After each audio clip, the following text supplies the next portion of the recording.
Cable car house lên khai tận lùi mấy lên. To the Sky Bridge first. Okay, Sky Bridge over there. Yeah. Khu kan kal nama sa khan ya. Rang khan cable car khan kan chho le Sky Cap khan. Sky train po ron chho ta. Ram dang de la nal tak tak ta kan kal ve se la. Lo hu chak de khain ta kin. Kan khat chaw la on le ta ha la. Tu chon he bridge khai kang ve kan ni an ti. Thadu ngang mai. Lom chong lo chu ning nge yang a. Sang wang a si an hlau thi ni. Ta pang so. Thailand ne to an ti. Cable car ho po. Môi về khóc mà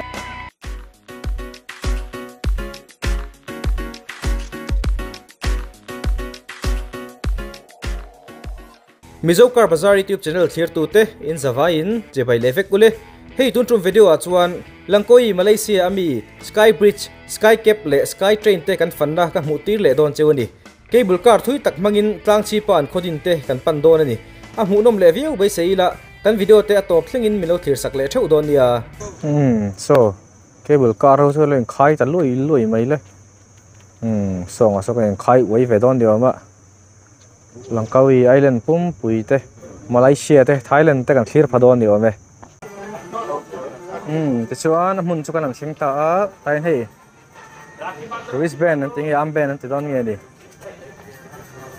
ta hianin QR code scan tur oma chumi QR code mang chuan kan kal ton chin kha le kan ti to chin kha lo chin che zel don tinai mai mel Sky Bridge ale cable car tan ticket pani ni pe dona kan bana pani kan han bo don kan bun don ni he mi ban bun nei to piang te hi Sky Bridge ale cable car kan chuang thei don tinai ni mai mel le pakati Sky Bridge kalna nia chuan pakati Sky Cap antia Sky Cap kan ti cable car kan ti mai connection tiang chu kan chuang do ani hei ring to hlom khop mai hei ka thopui te ho hi an turu hloma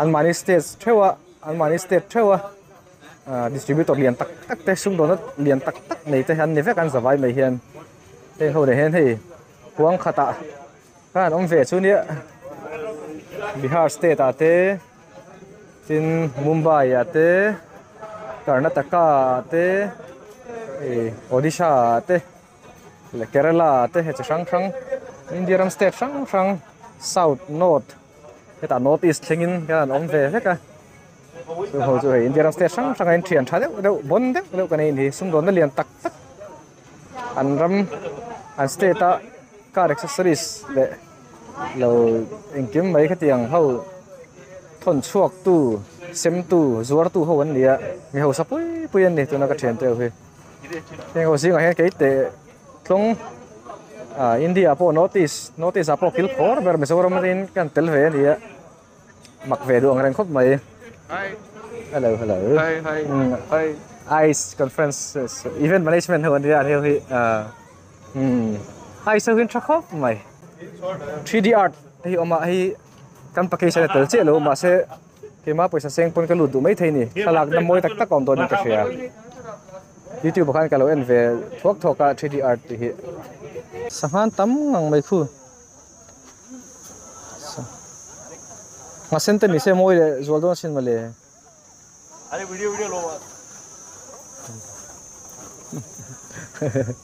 no hin te ve ka din nel ve ta thang paนี่เรียบไปเลยเทียดเจ้าไม่คิดแต่แค่ฟูลเล่มเลยรู้ว่ามาเซติมวยเพี้ยนไหมบริษัทยังก็เทรนปากก่อนเนี่ยไปไม่ครบไหมบริษัทเราเอามาสปริงเกอร์พิซซ่าเลยกาแฟเวลแต่พอเราเอามาอันนี้สักการอันนี้จุงสไตล์ถึงใช่ไหมเฮ้ยมาเลเซียสไตล์เดี๋ยววันเดียวจากส่วนcable car akan duduk don to Sky Cap kan ti ha Sky Cap Sky Bridge te Eagle Nest Skywalk te polom le ni khi welcome to happiness ai ti mi mai le khai hlim hle mai ngo vai ni chu hi wildlife engmon ne te po ma en thei don nem ka thelo kal chin phatang tourist in tam khopa hei sang sap te pon oma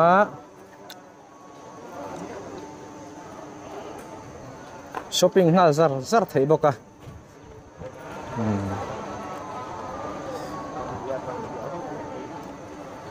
ngon về lẽ mày ăn fan cho liền mấy xí thôi thấy mấy liền hay là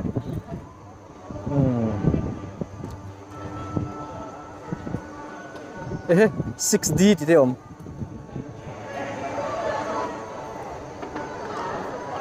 welcome to happiness Xuân lúc cả tập bộ này thấy đó nó ta Xuân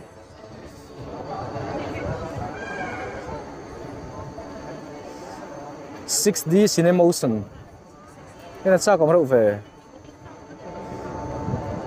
Xuân thì cái Skywalk cái là từ Xuân này mới là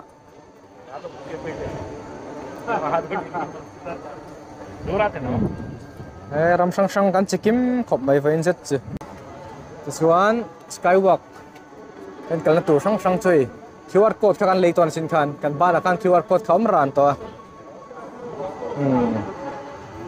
Thailand thil phal lo te polo in tar ani hi ei tur ten phal lo wa drone te pon phal lo wa drinks te man phal lo wa silai shem shei le man phal lo wa ui lam pangan phal lo boka ran la pang ken phal lo boka ni son barcode scan piang te khan gate soloin hon je langa chuan an lut to don ni hi nuam don rura chuan ticket pan hi kan nei kan ti to kha avar zo ki tuna kan scan dona avar zo ki sky cap kala turan don tani tuna lo scan ang avar zo Which one? Wait, so what's the unit? lut thei ta nge sa phu te pon lo chuang zo chen yang khi le khai wai ta e nuam don na sa khi ta tlang chi pa chu mom na hian lon chawang o an step philom le hi floor tile kan man ang chi te step tile kan man ang chi ang khani si lawa mam ve si lawa tianga fai lak men en kol the hi mak mat mai an choosing ve khopang station chu kan theng ta sky cap station ani kaya platform ani a tang ge an lut sel do na kan hun por an theng ve trep to e ta tour operator ram atenen kal don me ka ram hi half Indian half Malaysian ani India ram lakal mi lo ani Malaysia hian lom char sarat hian kan tour operator kan tour guide tani me ka thak phop mai Hindi thiam mi lo India lakal mi lo boka masa mai hi half Indian ne thawani ram ani next hian kan sky cap tur so theng ve le do na kan ding ma ve lenga so kan chuan na tur theng ta e now you can turn on the mic okay now it's turn on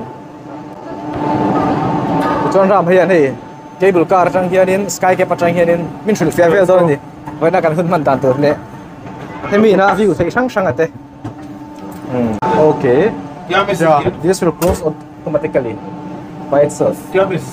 It's all a single line, so it's all mechanically connected. Okay. So even at the first station, when we're going to, it will automatically open. Okay.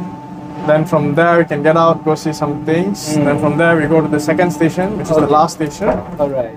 Then once we are fully satisfied, then we'll come down. Okay. It's a one-way up, one-way down. All right. There's no way back. Yeah. So many clouds are there. See. Yeah, it's misty now because it's rainy. Humidity Humidity can be around 70 to 80%, but one of the highest you can reach up to about 90% as well. Temperature we have recorded even during the rainy season is approximately 42 degrees Celsius.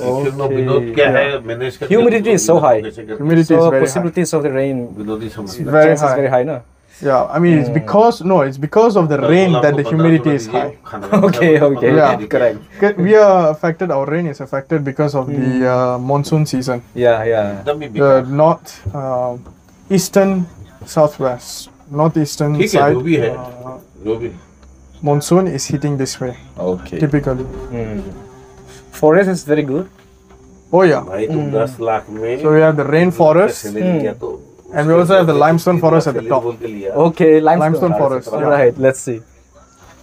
So the difference between rainforest and limestone forest is that limestone forest doesn't have any sand.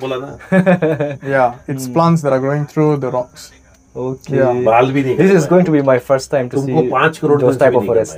Oh, actually, you would have seen. Yeah, It's just that you wouldn't realize until you go up close. Okay. Yeah. Okay. A better way of seeing limestone forests is in the mangrove forest that we have here. Okay. In fact, that is actually the second geoforest park All right. in Langkawi. Yeah.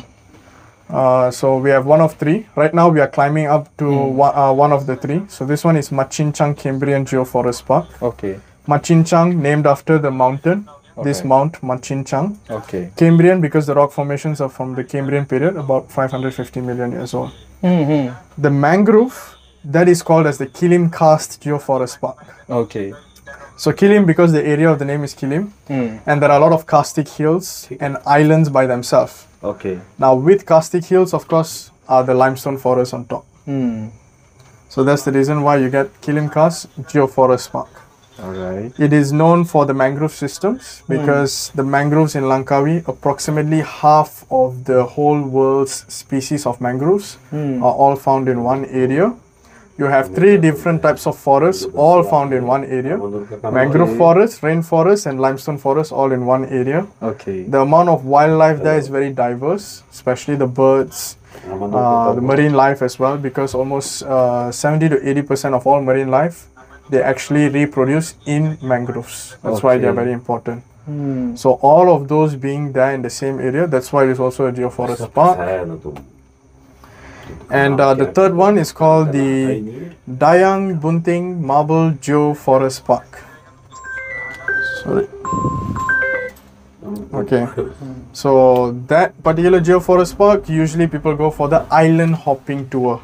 Okay. It's more of a swimming tour. But basically the whole idea is because it is part of the second largest island in the whole archipelago of Langkawi, and also inside those rock formations you can get marble.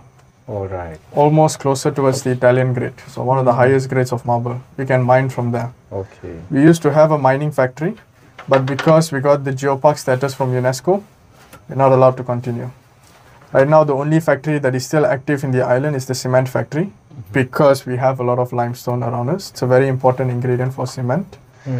But because there is the contract between the government for another few more years, we're not sure how many exactly, but because there is that contract, we're just waiting for it to expire. Then there will be completely zero factories in the island. Okay. We will be more dependent on tourism, because right now the economy of Langkawi specifically, almost 80% is dependent on tourism. All right. Yeah.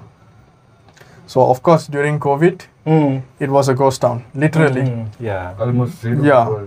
Even the same street where we had dinner and lunch yesterday, that whole street super busy, right? Super jammed every day, even though it is actually quiet season right now, it was still jammed there.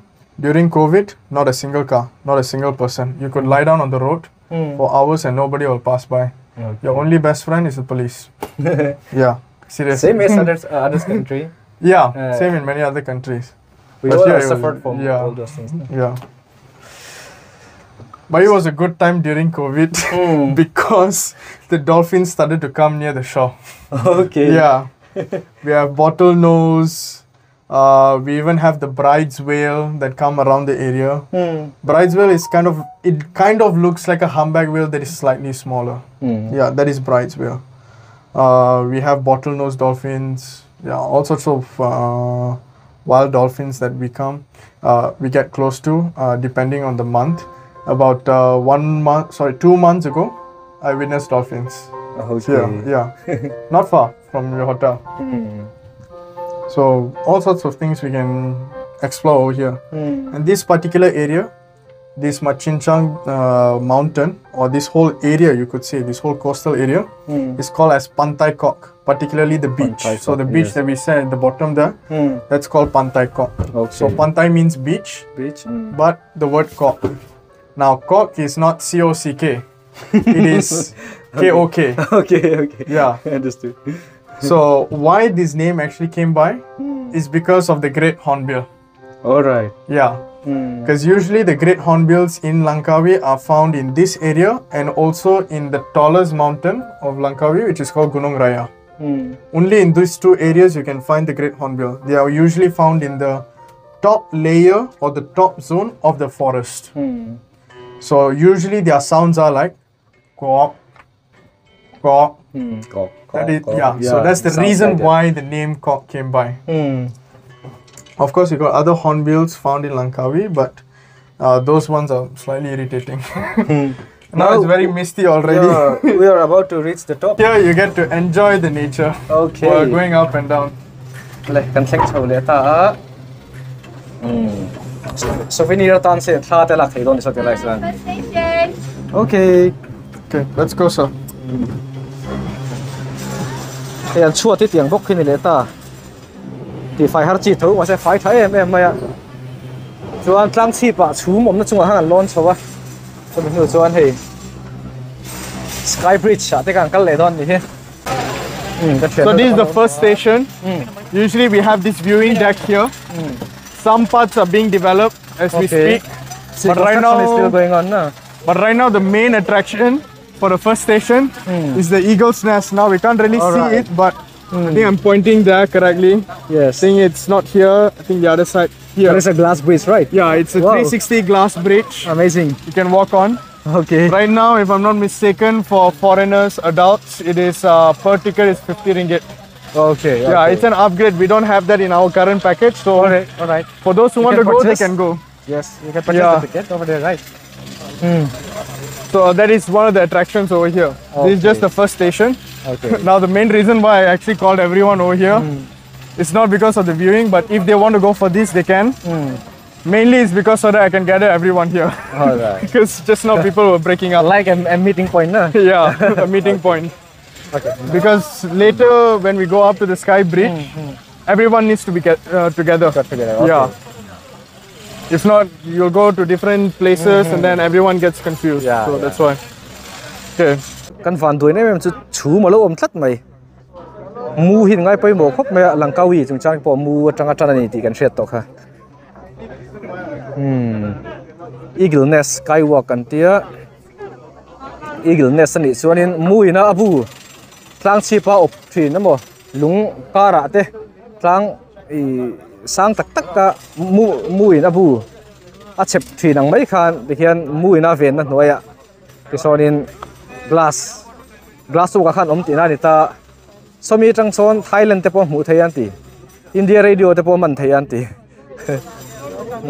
turu khop mai hu ta khan sang em mai kan tlang lon chho na song song hang glass om tur ni lai khan glass atanga mu thei tur ni lai khan chu ma jing kat mai a vakal pom zion don lo khop mai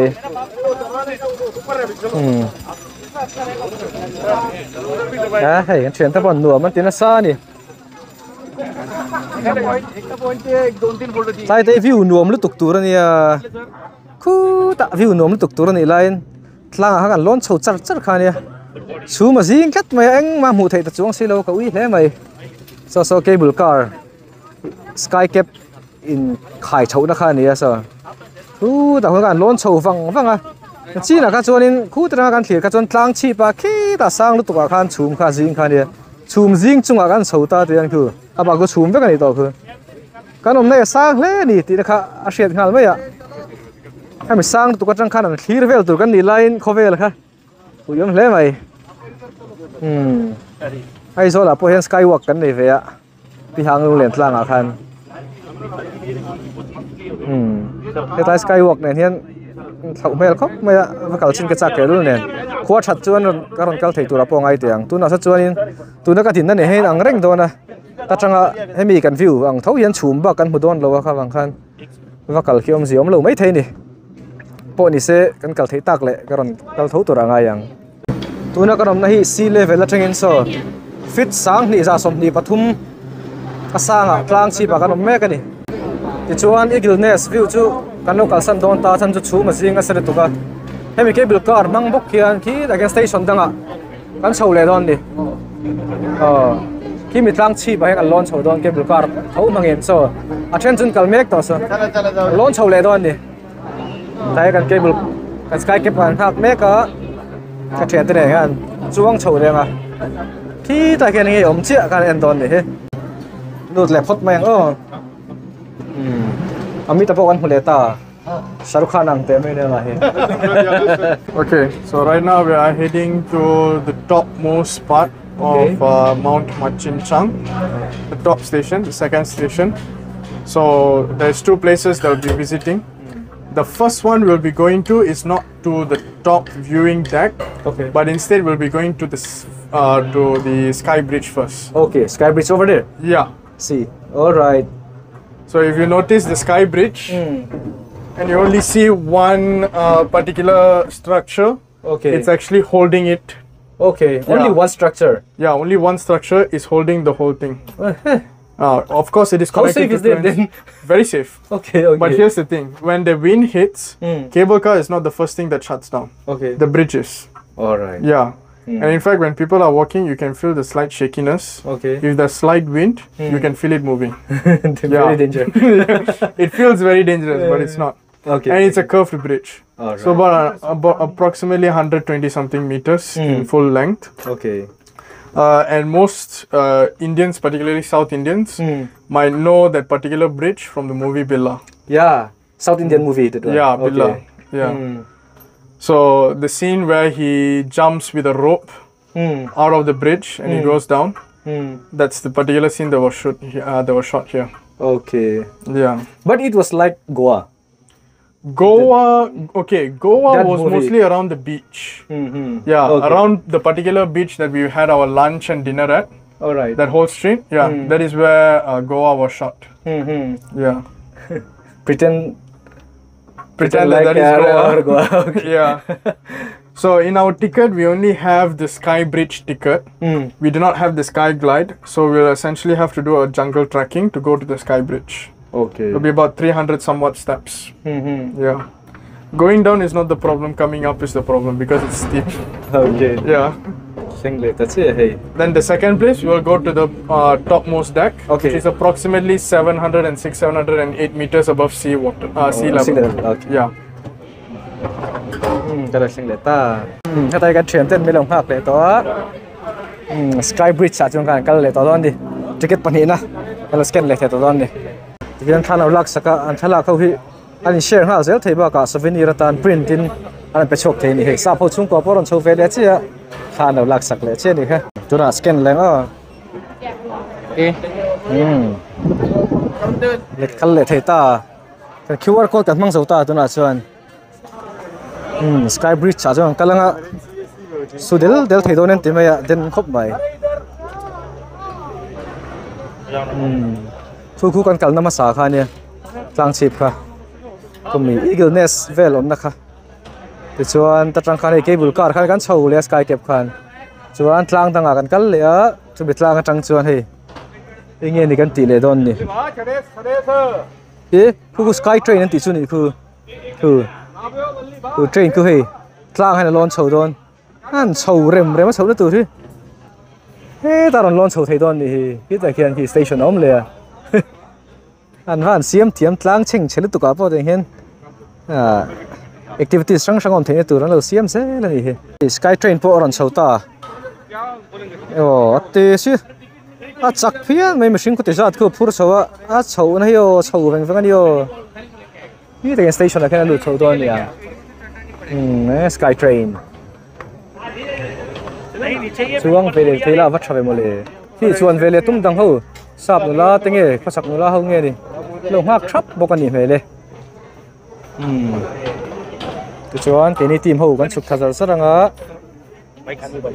sau này tôi sẽ phân nộp mail rồi zuang ngâm tan cho nó nuông có bằng và mua về ngâm nan rồi अरे ऊपर से लेना था ना भाई hey हाँ ऊपर से ram dang de la nal tak tak ta ban kal ve se la lo hu chak de do khain ta kin photo okay okay tha kan lak sak gon ni this one sky bridge chu kan chuk tha ve don to hey a lom lo diang tle rol te pon kala te hian lom lo chek chu niang chu ha ban te rin nom tlek tlek khop mai a vắt chụp cà phê, hey ni hi kal thak shom lu tuk turan har sa lo chho lam ha thla kan te ma se khu rang khon sky train kha kan chho thei don ni mai thei ron tilang zel tur angai suk thapot mayang te chuan ram noya kan lut thlame kan ni ei step ai kan suk thla chu sawa sham ri te pon hre thei a dai nuam ngei mai tlang chip tlang chi pram noya ania sea level atang kon fit sang ni chunglama ka dam to tu na hen bo ro ka thiang rem kan zo tlang ram duam ka tiang chi bo ro kha tu ne kan enjoy me ka ni a fresh se bo ro chmo nuam la tu khi film te pom ve ni hi chu safa an lo sham neu boka nuam ve khop mai ram noya zui tham mai ni hi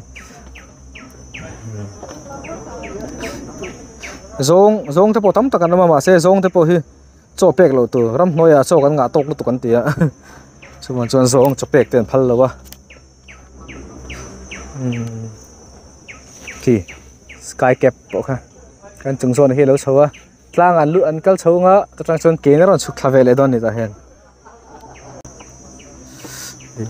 nam dang nula te po ke kor bul tak nen te su khlave ram noya ku then te pe chuan phikok sang te pon bun ni khumale na nuam ve khop mai phikok sang ne na lai step ram noi vel an kal thei chu a him ve tok tin ai ta tin ram noi ching chle ma se kal kong ro nuam tak en lo pha je la de hian nuam ve khop mai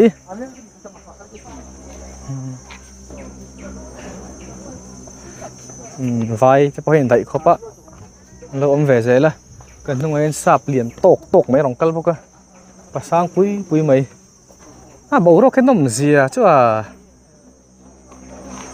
kan pi le pu te kan nu le pa te ho chol mangan roi na ta I tom hla mai nuwa man ti don tu ka than thla ka turam chong bok si lo ke bul ka rin kan chau fe ka chumi nuwa ei ngon noya kong nuam lu tuk tak mai lo siam bok se ting kong a chun kan lu thale ni a vi wan nuam bok si a nuam ti don e mai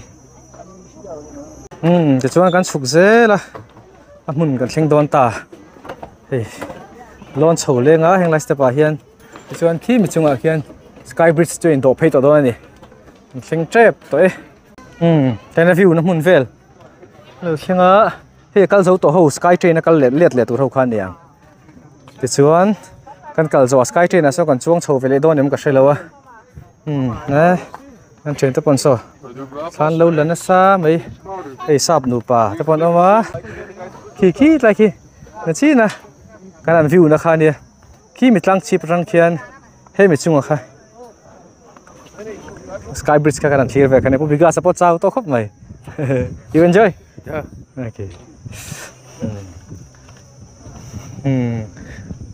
a so yang ta khan hi ban pakhat chawin a khai ding ve kan hi ta hin banania mi ban atang ken shrui in pot le ve ka tu chuan heng lai bridge zong hi khai ding ve den ve khop mai lan da nga chuan ma se le an shrui khu an tha khopa lai tlang vel ki moi top male moi le tuk kal phei vele ze lang vi ka sane kan kal phei dun me ka ban khat chau yan khai kang chu ban ni tal te ve se side le lam ason khu to khon ban om se a ban le lam a khonin le lam ban om le se la hadin khai se la thatur ni ban khat chau la on le ta nga la tu chon he bridge khai kang ve kan ni anti den le me ya den chu su dul reu le ha la sky bridge antia englo en don mokatia glass wo kang deu type en don mokatia ma sen ni mi ani lo su dul mai su thadu ngang mai lom chong lo chu ning nge nga तू क्या कह रही थी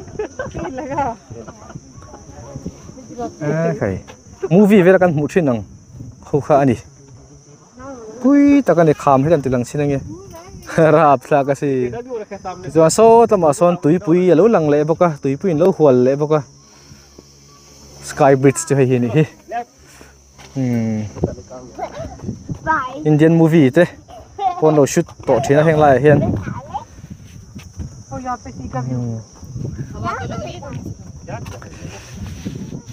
nuam ve mấy rau về hết thì số ta song glass tu don glass tu cái này thế nào पहले वाले ज्यादा बढ़िया भाभी कहाँ गए अब क्या कह रहे हैं rap ngam ngem. No, you know. Okay. Like that. Please take off your shoes. Red label. Take off. Hết tiếng hi rin lua sky high auto ni tu pa ni khan ngelawa Dubai khan kan lo rap to sang vang vang si an lau thin ni rap ve la ge chu an zuan khu ma oi nó phang te pa ngam lu tuk tu ma phai om ve le poka ati khan kal ngam lo ve la ka thin te kha cái camera này các kal phay đều pop xia ai me kan tia kal thale ngam ve la han ngam ta tu na chu thì view cho travel chiang mà xin kham sang zia khu rap thap kutuk hu nom film là cháu con lo entry movie à cháu con lo mu thina ka takin kan hu ve ne pui này hual box ya view so tama so này khai wai na samai boka sky cap so kha cable car kan ti ho kha athen ho thamek athen ron chho ve le tu ran di boka nga cái này dai khop mai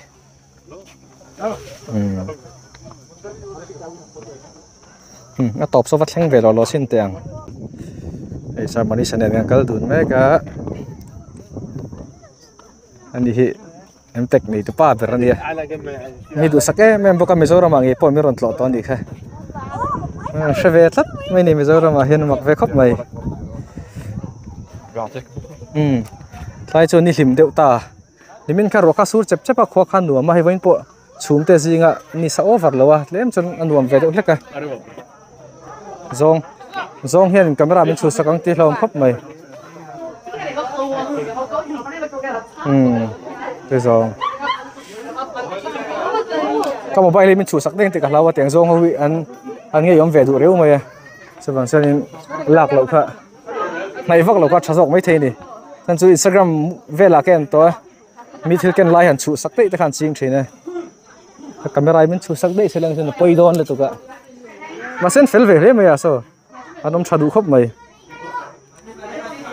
ei tur pek me lo tur an ti ni ram noi hen ei tur tam takan ta na oma ei tur pek lo tur an ti ni ei korean nu la ho te po thama hen an lo tur ve ni hi tun lai hi summer holiday ni ya ram sang sang tan pon hi chol hadam na hu tan le sin na explore nan ten an mang thina ram sang te kan kal khom ani hi samai sap nu la nong vele thunga đấy ai habul thi kho mày tao bên vài couple hơn ông về lại bốc á thì salak chỉ sang sky bridge anh sắc level salak anh đi họ tắc về không bằng sắc đàn tour chứ từ chuan sky train khan kan chole ta don nge ni ngen rom man la ka che lo wa tu na kan om nai chu nuam khop mai van te hi moi siamo hem mai ta changa he lo eu na sa he po ta changa thalak ki moi du ni he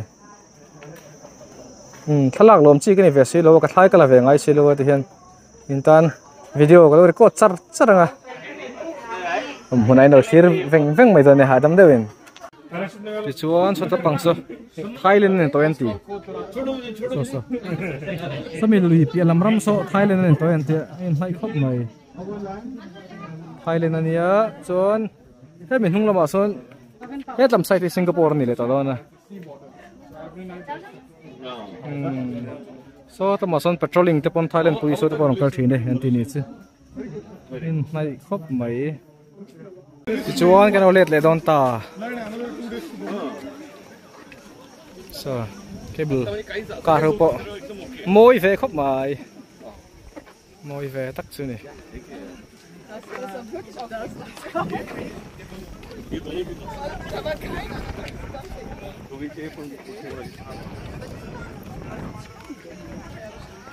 ban hi kan tilang non le te ang vang mai tai bana khon khu cement chunga thir banan da chawa mi ban chho kal wang khan hian khi ta hian hemi bridge hi khai khom ta ni song lai zong te so ban reng am loi na kal kwal ve ka te hian ta ban dang reng am lovin ban khat chen khai kang ta top mai ni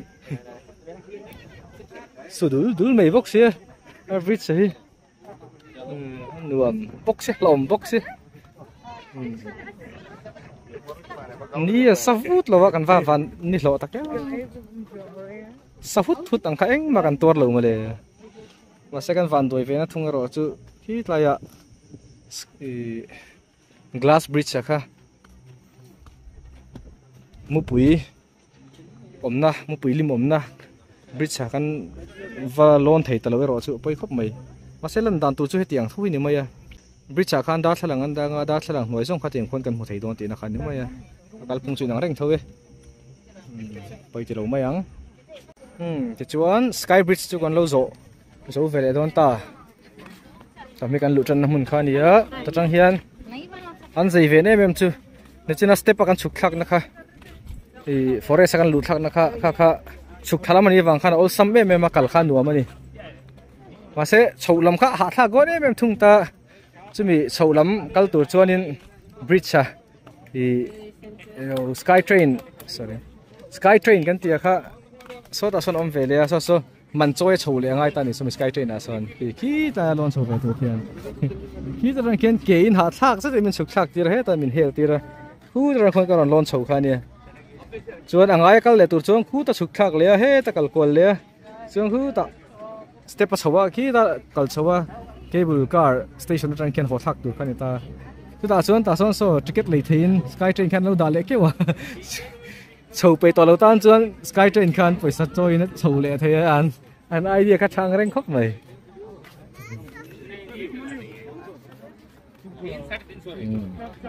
chuan ke chho pe to lo tan chuan in sky train ticket chu la le phop mai ngo cha ma hian chuan sky train a chuan lo kai tlan chho ve don ta hitlai ki ka chho dam hun tur ne kong chuk to ka min chuk tira chuan in a chowa man choi min chho tir le an zai ve khop mai a kho la chu chak ve khop mai a chho ul rem ani o kan chho na he chho ul to ka kan chho he ti hian taram hmoi chuk thla ngai tur kha ni chho ngai tur kha jok kha ni trainin paisa choi kan chho de asira hian ke na chho thei tho ani he mihring kal chho le ta hian ha thak ve khop rong khonum jong len heta chho tur hi chuan zia e si noya training an chho hem sky train kitai pa chho ul lutuk an chho ul dam ve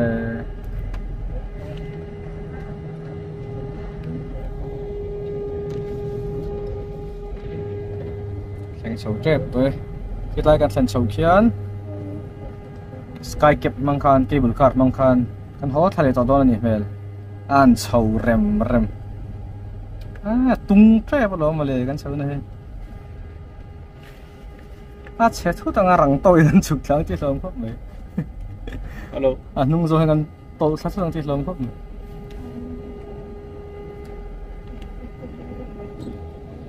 ron chuk tu la me lo hak ve le thap poka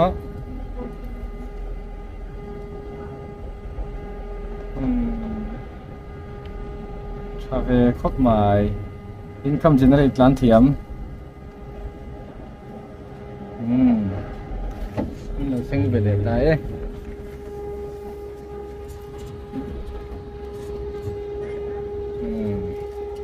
lang chip kan thang le chuang tu tan su ta tang lu tu so nia chuang so to tan chuan he ta chho le ngai ta ni hi ta kan chho le nga chuang khu ta kan suk thaleang sky cap station kan chho le to a center me long hak thap ve boka alun ve le mai tai sky train ni hey kal le tum le tlar chau ma hengi elawa sky bridge sa kal tum ho khan ni khu an lo scan ve le mek boka train lu tu thawen chuan heri kan kal so to boka an suk le don ni a train ho mek a train kal mek boka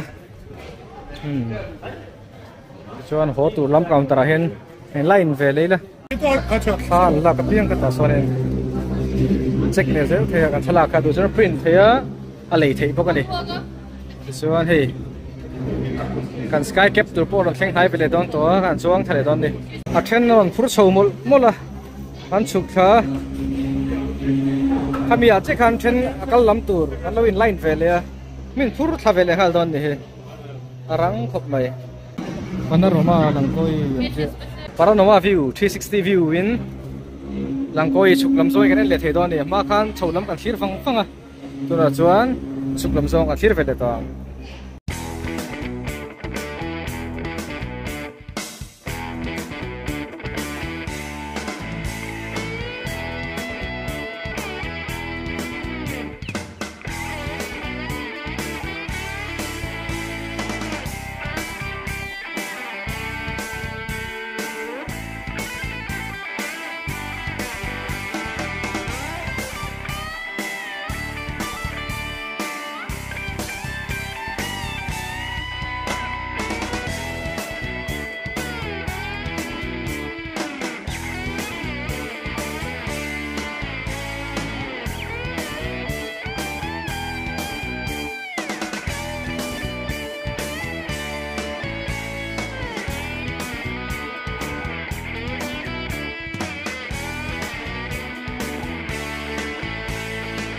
Kalau sukleta sasakan kalna lam khania tamale tre lam khania yang lahian hei souvenir te don nge ni sky cap ti bag te lo ama langkawi ti te insia ka bag te he no pong bag te te sang heng lai hria jeng the tu chi thil souvenir ang kha lei tu lo tam mai fridge magnet chi te po man ni mai thei hei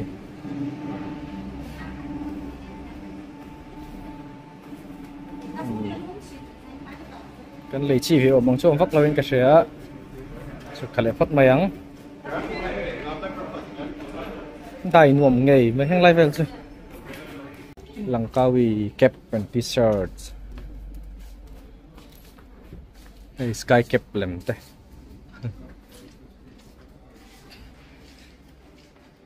na se wai velo le kal velo tan chon hluton vak lo kal tan hi chon thavereng mai han tan pan sky cap langkawi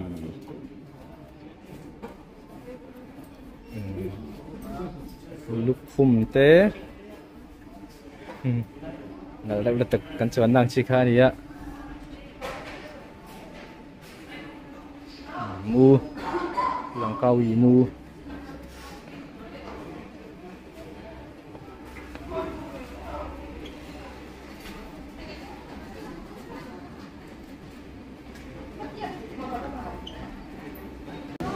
chuan kan chuak le don ta hey atira kan lu na hun kha nia fan lian pui yom na hun na kha atlo tura pui tam lu tuka ai heng tapo second tivek man lawang tin kan trip a khan del lo tam takom fe boka by meeting point ani ai ha khom le phat do ni nuam ve khop mai ma se elo kha chu juk che lo dew ani i Vietnam ka chona Bana Hills kan chona video kha a pe chon lo en le tu la pui khop mai khat lai hun kha teng lai te pot pui viewa ma se Bana Hills ka chu pui takani don ve khop mai ti chuan sky train te sky bridge te le sky cap ki mitlang chi pa kan lon pui na kan kala chu lo zo le don ta ki thai kan kala mun kha ni ki kan lu tak lo na chu ma jing na sal tunga kan lon the tak lo na kha ni ma sai kan chu khak nu chu ma jing le si lo ku i ro le mai lu me ti chuan ki cable car kan chu na khan ta ban kha ki ta lon chho ze la kan lon chho ze la kan lon chho ze la ki tlang chi pa hen kan kal ta kha ni tlang chi pa tang chu karon chuk thale wang chuk thale wang chuk thale wang chuan heta amun na kha karon theng le ta ni chuan thama hian hei enge ti turan ti le tak ni zui ve le phot mai la kan ti tur pok a che lawa ấy compound hay nuông khóc mày anh thiếu ông lệ ta này hay cái sao lâu masala chai Indian lệ đón khóc mày tama hian coffee shop te palo oma chuan sky cap attraction ho omna ni ta washroom restaurant ti vel omna lamani mai mel ve car park alam nge ni in te van nal ve rong te hi nal lutuk pink te blue te yellow te red te black te nal chei vel ni hi ta hian du ber te na than lak vel te po thei don ni hi chadon ve background son nal lutuk so ina so tha ga nal don hle mai thala chi vak he kan si lo ke ma hi tha ka langai vak lo a ti hian video kon taran zel kan tum jok nge London bus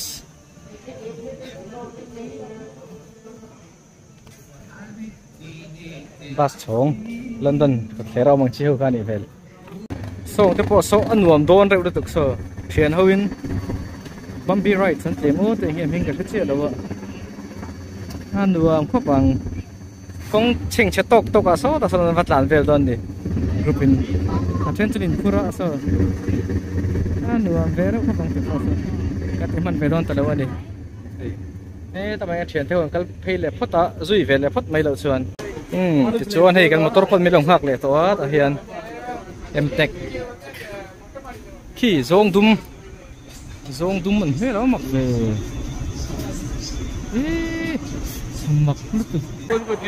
Even though they look so big, they actually sound like babies. Okay.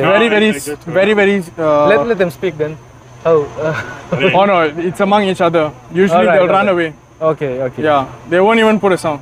They're not like the rascals, the long-tailed macaques. Okay. They're not like the macaques. These ones are much more slightly gentle. Slightly. Not hyperactive, no? Those who are sitting on the sky deck, they are that Yes. The sky bridge, those are the macaques. macaques. Yeah. Macaques Yeah. are really notorious. Yeah. They are posing for the photograph. Yes. Different poses that too. They're very smart. They can even open the water bottle. And if you, and in fact, if you go to the mangrove, they are swimming there. Oh. They can swim. They have evolved to swim. Because mangrove systems, it's not really that swim. No, not all monkeys can go to the water. Some of them are scared. Scared? Yeah. If you feed them chocolate, they can go through severe reaction. Yeah. Any animal. They are mostly very strict diet. Fruits, nuts, leaves, that's it. But the special thing about these monkeys, the macaques and these ones compared to humans is that their digestive system has a special enzyme that can process leaves much more effectively than us. Yeah. So giving food like bread and vegetables, it's like giving a Snickers bar to them. Chuan sky capel munchu local chu san le ta tuna chuan restaurant lama lunch ai turin kan kal lenga mi zo hian ri lamit kan nei to ton ani ba se meran lam le a pan le mek ni an lung rem tei sial ru khop mai lung bang tak tak kha kat ta tin siam moi le em ton ni moi rep tak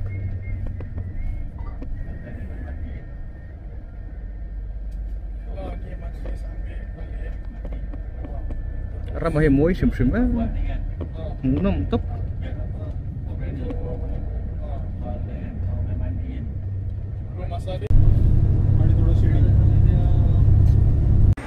kalau chocolate da karsan ve chung lunch ai turan tia da karsan ve nuwa kan let le nge ngai do na san chu meeting kan nei to na fangin da karsan ve chung chorin to por le phot mayang Indian restaurant bok ania Maharaja Gold itla hi kan lunch ni tu suni do na chu mai tlam hi kan tilang le re reng teng hei long chi sang sang lo ther fur maya mu tir vele lo kang chu eng te ho thei ve kan ni mela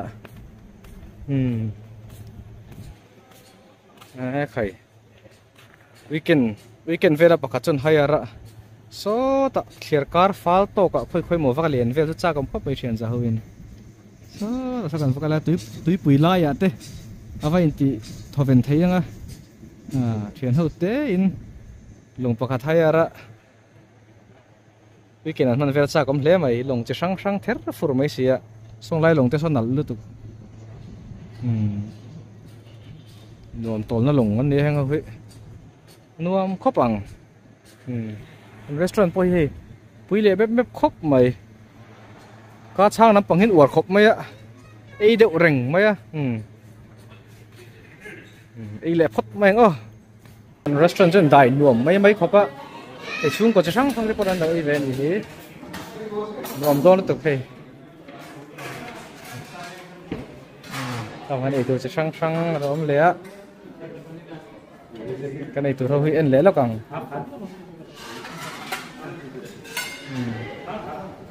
so lẽ arsa lẽ chapati tivel đây là đòn này phải đi đây là phật mình à lunch chú con lối số lẽ ta thấyกัน bus คันมันเอาลังหักเลยอ่ะเขียน hotel กันปั่นตรงอ่ะ distributor meet กันกัลชันเบรค่ะกันเราหนีต่อตอนนี้ข้าติดชินข้าตุนจุดวิดีโอก็รอนติดชัวร์เทจูฮันนี่เล่พอดไม่เซ่ next video อ่ะชวนมาเลเซียกันกัลชันเบร์ MTech distributor meet กันมันนับบ้ากะลังโกยยัดจังอ่ะกัวลาลัมพูร์กันปั้นในวิดีโออินอรอนชุนส้มเล่โดนะวิดีโอการบัดาร์มิโซรัมมิสเตอร์ลาลเปย์ดูกัวลาลัมพูร์กันเซนหุนะกันมิโซใจเทียมไซวานาเนนะตุยเล่ไม่ตีหลาฮิตตะกะโลโถโตตู้มมิงเง่ไม่ค่ะมาเลเซียเฮียนเล็กขจิรินแล้วเร่งมายะกัวลาลัมพูร์เทนเฟเล่มุ่งพันทรัมกันตุ้มโดนนี่ next video in lo chang le theu don nia in zavai mang tha mut tui le vek kule